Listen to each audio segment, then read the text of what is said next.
All right, listeners, check it out. As promised, we have Miss Angelica Vargas from Flames of Fury on the phone with us tonight. Angelica, how you doing? Hey, how you doing? Doing great. Thank you for taking some time and calling in tonight. Thank you. Of course, Billy. I mean, thank you so much for having me on board, and I'm really happy to be talking to your listeners. Hi, everybody. How you all doing? Awesome. So, Flames of Furies, why don't you give us a little history on the band? When did you meet? When did it all come about? Okay, sure. Flames of Fury officially started in 2009 with myself and my guitarist, Jason Perez. And we were both kind of in the middle of working on different projects, and we decided, to work on something together. And after a couple of sessions of just songwriting and things of that nature, we got the idea that we really want to go in the direction that this band is, Flames of Fury. And, we've progressed in this way where we initially wanted to do like metal, but we weren't sure exactly what, but we knew it had to be melodic, and it had to be something that, catches your ear and something that sticks with you. And so after writing a bunch of songs, we started officially playing in 2010. It took a while to get a bunch of other people on board, but sure enough, we did. And we've been playing all over New York City. We've been playing in Jersey. We've been playing in Long Island. And a lot of, we play at small clubs, we play at mid-sized clubs, we play huge places like BB King's, Gramercy Theater, and the like. So, we've been all over the place. But yeah, what we are is a no-nonsense, melodic, power-heavy metal band. You could also kind of put us in the speed metal category, especially guitarists are like super fucking fast. It's unbelievable. Yeah, but, unlike a lot of singers, I do sing. I don't growl into my phone. That's cool, if you're into that stuff. But I actually do sing. I'm a trained singer, and I was more interested in doing some crazy melodic stuff with the vocals and having all the crazy, to match the guitars too, because we're all about melodies first and foremost. But we definitely want to keep it fucking heavy too. So that's cool. Where we come from. Yeah. So that's been progressing really well. Very cool. So the name of the band, Flames of Fury, how'd you come up with that? That's a really, it's kind of a weird story. We were in the studio. We were working on actually our the title of our next album, Firestar. We were working on that song, and I was sitting there, we were like thinking, we really want to have flames in the title. I was actually wearing a Dream Theater shirt. Uh-huh. Yeah. So I was wearing a Dream Theater shirt, and it had the Heart and Flames from their second album. And, I was like, this seems like a sign. This, flames seems to be kind of a theme within the band, and it has an inner meaning about fire as far as, like, in your soul. And, the drive to keep you forward and keep you motivated. And, you have to have that flame burning constantly if you want to keep doing this for a prolonged period of time. So that's where that meaning comes from. And I went home, and Jason was working on a bunch of names, and I was working on a bunch of names. I must have come up with 35 names involving flames in it, and I decided to send it over to Jason. Here, pick one. He chose Flames of Fury, and that's the end of it. It's simple enough, right? Yeah. So, I have a pretty active imagination, at least I like to think so. So I literally just sat there for maybe 3 hours and came up with every single possible flame-related name that I could think of, picked the ones I liked the most, sent over the ones, I was narrowed it down to, 150 to, 35, and then sent that over to Jason, and he picked Flames of Fury, and I'm like, all right, done. Decision's been made. Flames of Fury. Cool. So tell us about the songwriting. Is it a one-person effort? Is it a group effort? How do you guys go about writing your tunes? Okay. Well, first of all, we're pretty much, it's just me and Jay writing the music. Jason's responsible for writing all the musical, the instrumental arrangements, the guitar parts, drums, bass. As far as lyrics and vocal melodies, that's pretty much all me. And as I'm sure Jason would concur, much of the songwriting revolves around my range and what I'm able to sing. So if I come up with a particular melody I think is pretty catchy, I'll send it over to him.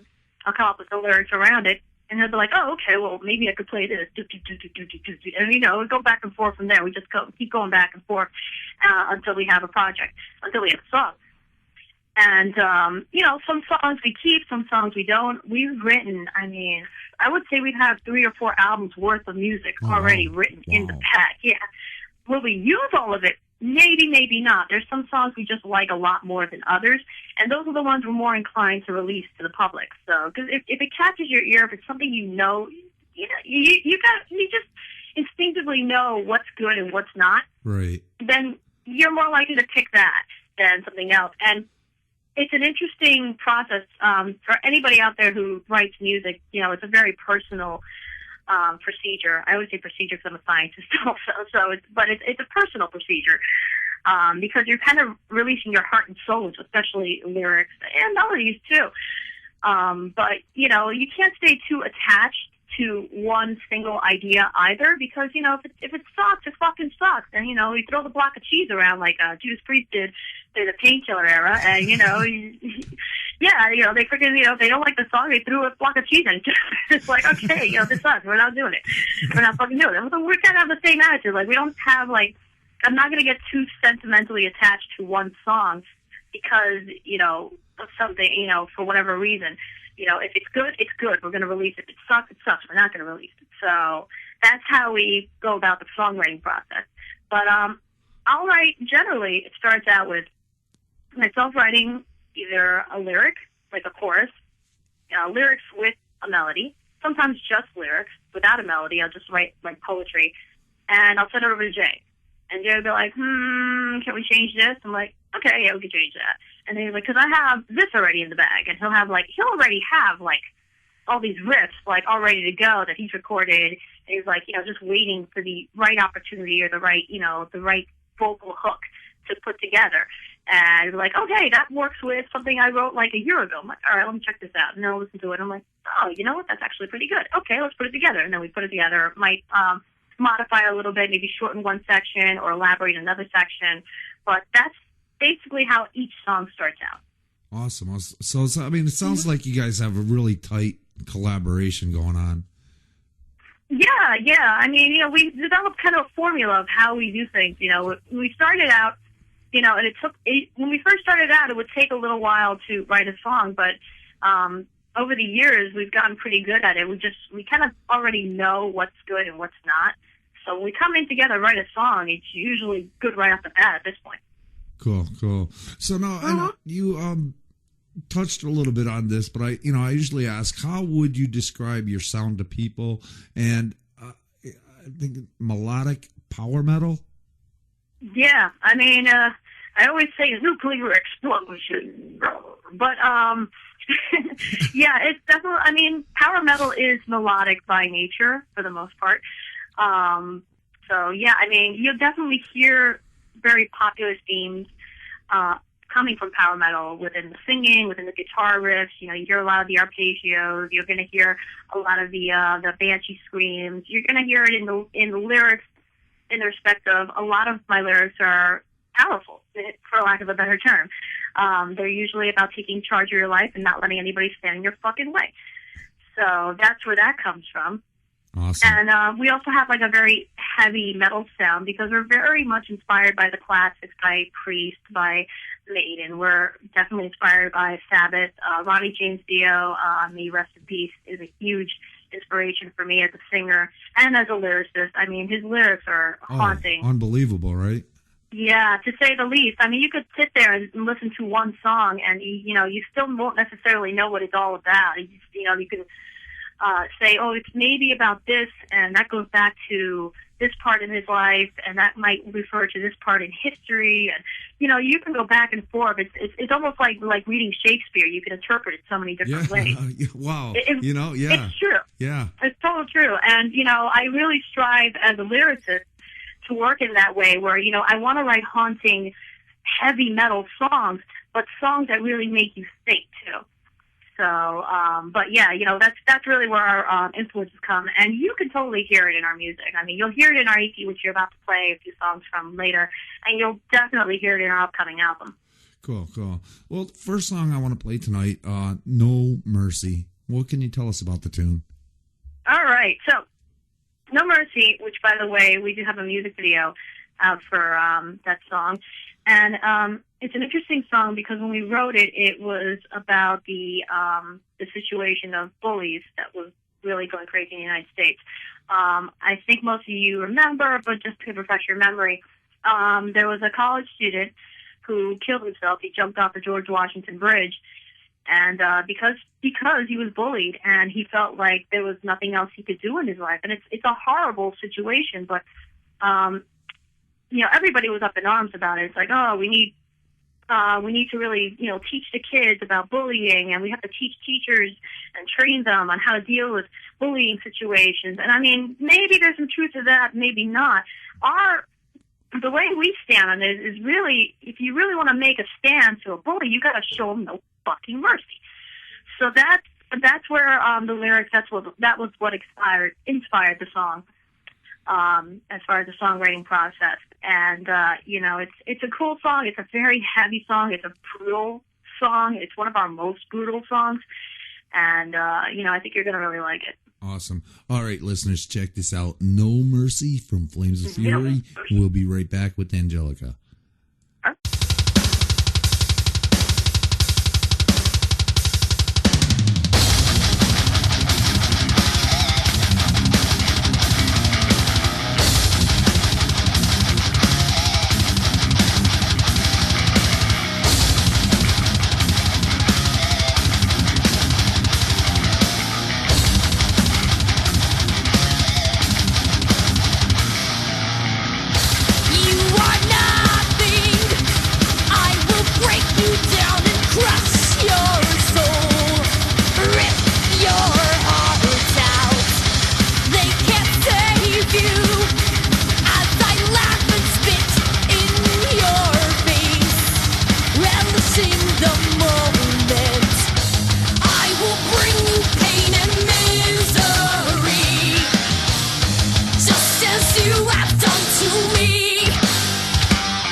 listeners, we are back with Angelica. Angelica, how you doing? I'm doing freaking awesome. I'm sitting here drinking a beer and having a blast with you and all of you guys. Killer. So, just tell us a little something about yourself. When did you first get into music? When did you know this is what you wanted to do? All right. So I first got into music, when I was very, very young. I've always been interested in music since I was a kid. I've always been singing. Specifically metal. I didn't get into metal until I was about 15, 16 years old. I started hanging out with a couple of metalhead friends at school, and it's funny, I was in a Catholic school, believe it or not. And, so I was this little Catholic schoolgirl in Queens, hanging out with a couple of metalheads, and they're like, oh, you gotta listen to this. And I'm like, okay, what is this? And, trying to be objective, and she's like, whoa. And you know what? It goes back to this fire thing I was just talking about, because it's like, I have such an emotional connection with music. And I remember writing in my journal at the time, I was like 16, like, all I feel is fire when I hear this. This is amazing, And it just sticks with you. And it's just that's something that, is so personal and it's so awesome. And how I knew I wanted to do it, it's really more based on feeling. But shortly after high school, I went to school to Concordia College, and I studied music performance for 2 years. I was a voice major. And, so that's where I got most of that was like music boot camp. That's where I got most of my formal training, as far as singing is concerned.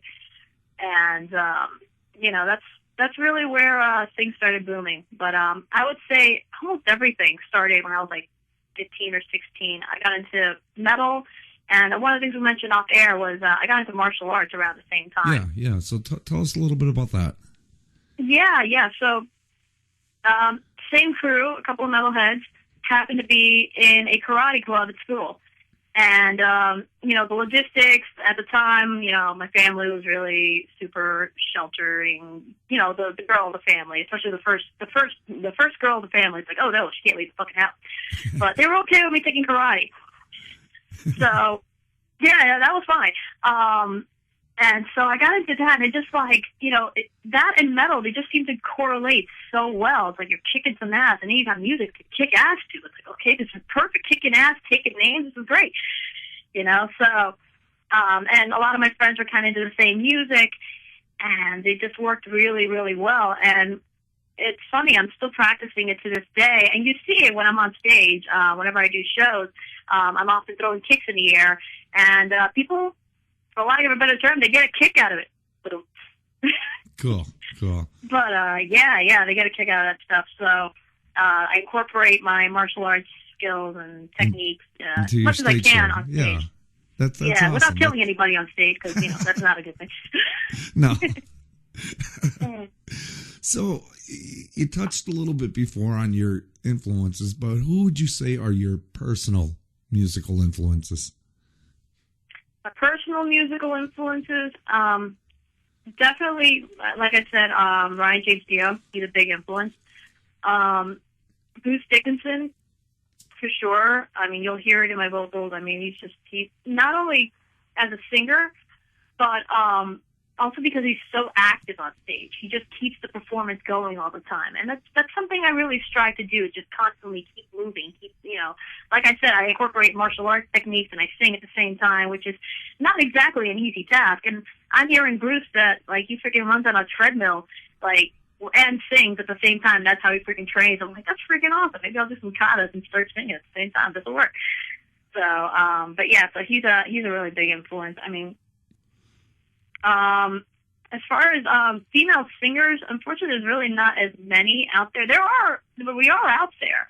But when I was a teenager, I didn't know of as many.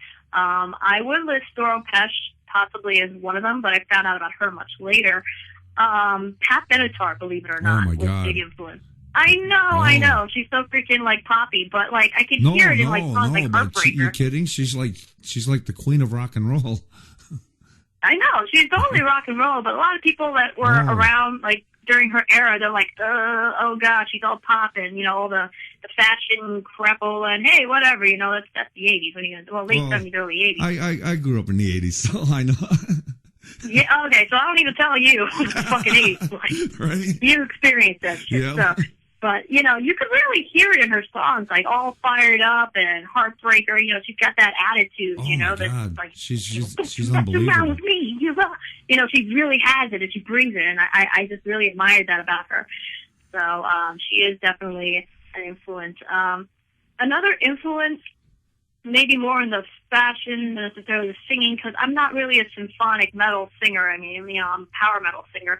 But around the time when I was in high school, that's when I found out about Nightwish. Oh yeah. And Tarja, you know, she just pretty much just came out, and in the United States. I mean, she was around already in Europe for a while, but you know, I had just found out about her when I was in high school, and you know, I really attached myself to that, and you know, that you know, I love the sound. I like, you know, the whole gothic corsets and shit. I thought that was really cool, you know, but in the end, even though I was training as you know, I was a music performance major, I sang operas, I sang oratorios. Ultimately, what I discovered about myself is that it's really not my sound. You know, could I do it? Yeah, I could do it, but it's not really my chosen path to express myself as a singer, as a musician. Right. Cool. Mm-hmm. So, when you're not writing, touring, rehearsing, doing band stuff, what do you do for a day off? What do you enjoy doing? Let's see. On a regular Saturday, I'm usually in the dojo, kicking ass, taking names, having fun with that stuff. Let's see. During the day, I mean, you know, if I'm not writing, most of us have day jobs at the moment, and I'm a scientist for the rest of the day. So that's kind of where I have my, you know, you'll hear things like procedures and our formulas and how I'll bring things together. That's kind of where that comes from. So, but yeah, so that's my background. Otherwise, heavy metal. Actually, most recently, I was invited to be a host MC for a show in Queens, New York. So I actually tried that out maybe 7 years ago, but in the past 7 years, I've gotten, with being in Flames of Fury and being on stage and being more active, especially within the metal community, I've just gotten so much more comfortable being on stage and talking to random motherfuckers. So, yeah, so it looks like not only I'll be a singer, but it looks like there's a host MC in my future going that route. Cool. So I'll spend time doing that, yeah. And, you know, every once in a while, going to shows, do a couple of covers, sing my favorite songs. That's a lot of fun, too. You know, I'm always down for that. So, yeah, you know, fucking long live heavy metal. Awesome. So, what would you say is your most memorable moment with the band so far? We have many memorable moments with the band. Let me think. I want to say, you know, there's quite a few because we've been, you know, playing since 2010. And we played with Doro Pesh twice. That was really awesome. We played with Primal Fear at Stage 48 in the city, and that was really awesome. We played with Stryper. We had a really funny moment with Stryper, where Michael Street was trying to play a joke on us, and we were like half hour to be on stage. And he comes into the dressing room, he's like, 5 minutes! We're all looking at him like, is it going to get you? We're like, no, not really. That was really funny. But they're really cool guys. They're really down-to-earth kind of guys. So, cool. But I don't know if that's necessarily our most memorable moment. My most memorable moment was when we played with, we did a show with Cobra and the Lotus and Amaranth at Gramercy Theater. That was in 2013. And I went on stage, and I mean, I couldn't believe, how many people were there. Like, the place was fucking packed. I would say easily like 600 people, like, you know, easy. It was really, really packed. And after the first song, like, everybody just fucking exploded. Like, they just, you know, they were eating everything up, and it was just like so amazing to me. And, you know, it's you know, obviously we have, you know, generated a really strong fan base over the years, but on that particular day, there was this one kid all the way in the back, and he kept raising his hands with a little, like, kind of like a heart. Right. And I saw him. In the middle of the song, I pointed at him. I pointed at my heart, you know, my chest, and I pointed back at him. And he just kind of like went, like, scatterbrained, like, ah! Like, that would be my most memorable moment. I saw him after the show, and now we're friends. We're always like, interacting on Instagram and Snapchat and stupid shit like that. And but yeah, he's a cool guy. It was just really funny. He's raising. I keep seeing his heart all the way in the back, and I'm just like, oh, that's so cool. And just showing you, a mutual love and respect to the audience, and for everybody there. Awesome. But awesome. Yeah, that would be definitely hands down the most memorable moment. That's really cool. Really cool. So let's take it the other way. Do you have any Spinal Tap moments you want to share with us? Spinal Tap? This one turned up to 11? Let me think. Random goofy moments? Yeah. I'm trying to think. Let's see. I'm really trying to I'm sure they're there, but I'm trying to remember which ones are which. Maybe it's that one time actually it was when we were filming the No Mercy video, the song you just heard, and Jason was trying to figure out what hairspray he wanted to use. And I'm like, dude, I have no idea, man. He's showing me the hairspray, and he took a picture too, and I'm just like, I totally was like, what? I don't know. So that was really a really just random, wait moment. Awesome. Oh, God. The next song I want to play tonight, Take It to the Limit. What can you tell us about the tune? Okay, Take It to the Limit is really a very strong motivational song.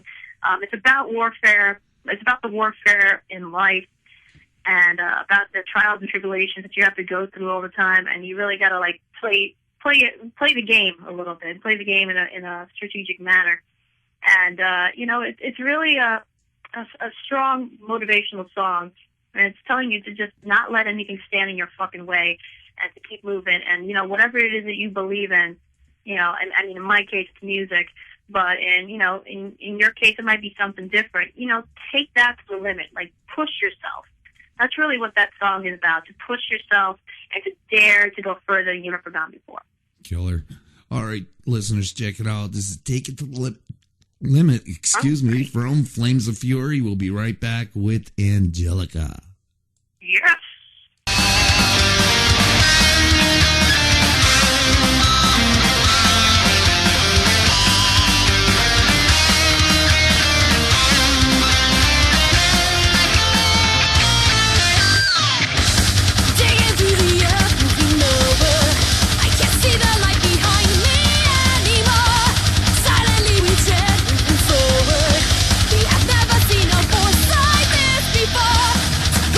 Yourself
gang. We're back with Miss Angelica Vargas. Angelica, how you doing? Yeah, awesome. We're joking around about the freaking final countdown. You gotta go commercial. She gave me a flashback from the 80s there. Oh my gosh. Oh God. You know, I gotta say, at least I was too young for the 70s. You know, I didn't get in, I missed the whole disco thing, so.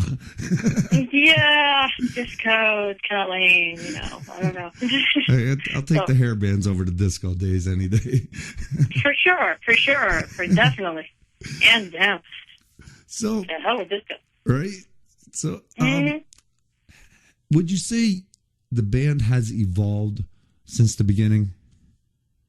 Oh, fucking yeah. Forget about it. I mean, especially my singing abilities has changed, like, dramatically since the very beginning. I mean, the EP was released in 2013, and, you know, this next album, I mean, when it comes out, it's called Firestarter, and it's gonna fucking explode. I mean, your brain is gonna go, because, I mean, everything has changed. Like, the guitars are just so much, you know, more vibrant, and my vocals have become a lot more aggressive over the years, especially just from playing repeated shows at all these different venues, and with some fucking top-notch musicians over and over again. I don't think I mentioned this before, but we have guest bassist Michael Pond from Symphony X. He's playing with us. Awesome. He's been playing with us for the past year now. And he fucking brings it. He's the nicest fucking guy, too. He's a real sweetheart, but he fucking delivers the goods. He delivers the metal when he's on stage with us. So you gotta fucking deliver. But yeah, it's amazing how much we've progressed over, you know, a relatively short amount of time. But yeah, this next album is coming out. It's called Firestarter, and I mean, it's really just all killer, no filler. Every song on this album is like solid metal. I mean, literally, you're nonstop headbanging the entire time. We don't push the freaking ballads and all that other bullshit. It's just fucking headbanging all the way, and that's how we roll most of the time. The music videos, I can say for sure that we are planning to release a single. I can't say exactly when yet, but we are planning to release a single, and it's for the song "I'm Alive." And we have the video ready, and it's really solid. I'm very happy with it, and I'm looking forward to releasing that when it's all set and all freaking ready to go. It's mostly ready anyway. But, yeah, it's definitely going to really rock your world. We're planning to release more videos after that, too, so I'm looking forward to that. I'm doing all the plannings in the background for that stuff, so that's cool. Otherwise, me personally, I've been trying to stay active just within the New York City metal scene and continue doing stuff around here. And I'm actually playing with these crazy motherfuckers, singing as a guest singer with this band called Blackjack Shellac. And that's going to be February 19th at Blackthorn 51 in Queens. And these crazy motherfuckers, it's literally a Franken band of, like, all these bands from the New York City metal scene, like, come together. There's like 10 bands. I'm not kidding. I go on stage with like 4 guitarists, and like everybody's trading off. Like, you know, we have multiple drummers. They're trading back and forth. We got one drummer going to get another drummer, and then we get, you know, we'll switch from, you know, one guy's doing lead for one song, another guy's going to do lead for the other song, and then the third, the fourth, the fifth. You know, like literally like an army of guitarists, and like 5 singers, and you know, it's a lot of. It's really like a crazy wild, wild west of people going up on stage and running around and doing all these crazy songs. And we're all basically doing covers of all of our favorite songs, all of our favorite classic metal songs that, you know, we grew up with, and we love them. And other people love them too, so I'm looking forward to that. Cool. And yeah. Cool. Yeah. So what else you got going on? Well, the other thing, like I mentioned, is it looks like it might be a host MC thing in my future, because there's another show also in Queens. It's called Metal Attack. It's on February 27th, and I'm not singing necessarily, or I'm not planning on it. I might jump up on stage and sing a song, who knows? But, you know, with me, I'm kind of, you know, maybe I'll sing, maybe I won't sing, but if I'm going to be there, you should probably be there, because I just might sing. So But I'm definitely hosting the show, and I'm really looking forward to that. And basically just doing what I'm doing like right now. And, I love to just chat, hang out with people, have a Guinness. And I'm really big on Guinness. I don't know if anybody noticed. So if you check out my Instagram, it's like all stouts and Guinness. I'm a crazy Guinness girl. What can I tell you? But I'm right there with you. Well, yeah. Speaking Guinness of which, girl, I think I got to make a Guinness run in a little while. I got to get myself another one. I couldn't be more Irish if I came off the boat. Oh, you're Irish? Yes. Oh, awesome! Oh my God, that is so cool. I'm Puerto Rican and Dominican, ironically, and you'd think I'd be drinking Bacardi and Coke or some shit like that. Yeah, 151, right? Yeah. I mean, every once in a while I might do that, but Guinness is my tried and true beverage of choice. Sometimes I'll drink a Jack and Coke. That's like, I guess my tribute to Lemmy. That's my thing. But for the most part, you're almost always seeing me with the Guinness. Cool. Very cool. Yeah. So now, are you guys on a label? Are you looking for a label? It's funny you say that. At this moment, no, we are independent.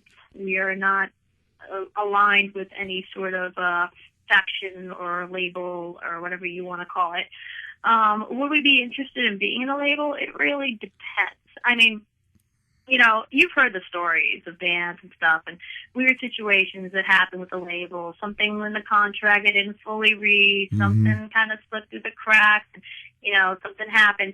And we don't really want to get into that same predicament. And on the same time, what's really delivering as far as music is concerned is, in my opinion, is shows, is the live experience, the live performance. So, I mean, at this moment in time, we're sticking to being independent. Would we be willing to entertain a label? Maybe, but only under the right circumstances. Cool. Yeah, because there's so many horror stories out there. I know. There's a lot of good stories too, but it's really what it comes down to is about being professional and making sure you do everything, dot your I's, cross your T's, leave no stone unturned, and show no mercy. Very cool. Mm-hmm. So, what is the ultimate goal for Flames of Fury? World domination. No hesitation. World domination. That's what we want. But yeah. I mean, what we do is we deliver the best music that we can possibly get out there. Best music we can possibly write. Best music we could possibly perform. From the musical standpoint as well as the performance standpoint. Being on stage, I'm throwing kicks up in the air. I'm giving everything I have. Like by the end of the show, I'm like freaking dead half the time. But somehow I managed to hang out with fans and hang out with people hanging out and bullshit, but it's crazy because I just put everything I have into each show, and I plan to continue to do that for as long as I can. Cool. And that's really cool that you do that, and that's really important. Connecting with your fan base or hanging out with them, or not a lot of people do that, but that's so important. Yeah, man. I mean, shit. You wouldn't have anything without the fans. I mean, that's really what it's all about. I mean, yeah, you're writing music perhaps for yourself, and you're writing music to reflect a particular mood that you had at the time. But at the end of the day, you're also writing music for other people to reach them. I mean, I write songs, I take it to the limit, not just for myself, but for other people, because I want them to take it to the limit, too. Cool. Very cool. Fucking A. What advice do you have for the young guns out there, the bands just starting out? I could say many different things, but if I had to really nitpick and just say like one piece of information, I would say definitely do your homework. If you're just starting a band, make sure you know the ins and outs of what it is that, what it is to be in a band, what it is to start a band. There's a lot more to it than just writing songs. You got to get personalities together. You have to get a group of people. You have to organize, 3, 4, 5, 6, however many people you want in a room. And the greater the number, the more difficult it can be. And so you have to make sure to keep that in check. You also have to realize that it's a pretty crazy world we live out there. And even in metal, I mean, it's all about the shows. It's all about the fans. But at the end of the day, there's always someone out there that's looking to swindle you. So you got to stay on your toes a little bit too. So make sure, first and foremost, do your fucking homework. Make sure you know your shit. And make sure you practice, for fuck's sake. I mean, how many fucking bands, like, you start a band and they don't practice, and it's like, dude, what are you doing? Like, you gotta, I mean, you have to have the talent. You have to, and not even just natural talent, you have to sustain that talent over a period of time. So that's really fucking important, but definitely know your shit. At least sound like there's not 3 different bands playing at the same time. Oh my God! Yeah, don't even get me started. But, I need more beer for that. For sure. Yeah, I'm out of beer. I need more beer. Get it. Where can the listeners find Flames of Fury? Okay, you can find us on our website, flamesoffury.com. If you want to stay in the know of current stuff with Flames of Fury, you can check us out on Facebook. I mean, you gotta have a fucking Facebook too. Facebook.com/Flames of Fury. So you can find us there. We also have a Twitter page. We have a mailing list if you want to sign our mailing list there as well. Awesome. And awesome. Mm-hmm. Very good. Last song I want to play tonight is I Burn. What can you tell us about the tune? I Burn, the inspiration for that came around 2 o'clock in the morning. I don't know what I was doing at 2 o'clock in the morning, but I just kind of was inspired to write. And the character that I was thinking of, as far as who would sing this song, I was thinking of the character from Hellboy. I don't know if you remember her character, but you remember? All right, yeah. So she goes up in flames, and she has trouble sometimes controlling it, and at the same time she doesn't necessarily give a shit. And the song is about demonic possession, and her love interest happens to be Hellboy. So, and he's kind of a demon. So that's kind of what that song is about. But it's also about unleashing and knowing your inner demons and getting to know who you are as well. Oh, very cool. Very cool. Yeah, man. Well, Angelica, I want to thank you for taking the time and hanging out with me tonight. It's been a pleasure. It's been a blast. Thank you. Absolutely. Thank you, Billy. Thank you so much, Keep It Metal. I'm really happy to be on your show. I'm really happy that you guys are playing my shit, and I'm really happy to be on board, and I'm talking to all of your wonderful listeners. Thank you guys so much. Awesome. It's been a pleasure. Great. Hang on one second. Listeners, check this out. I Burn from Flames of Fury.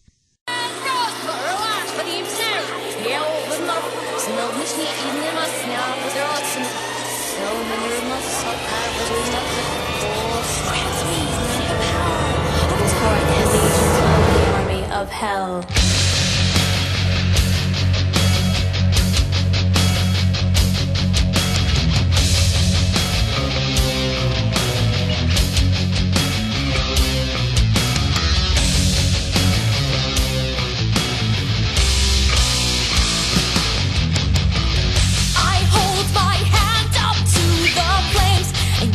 Nothing at all. I long to capture its secrets and keep them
And I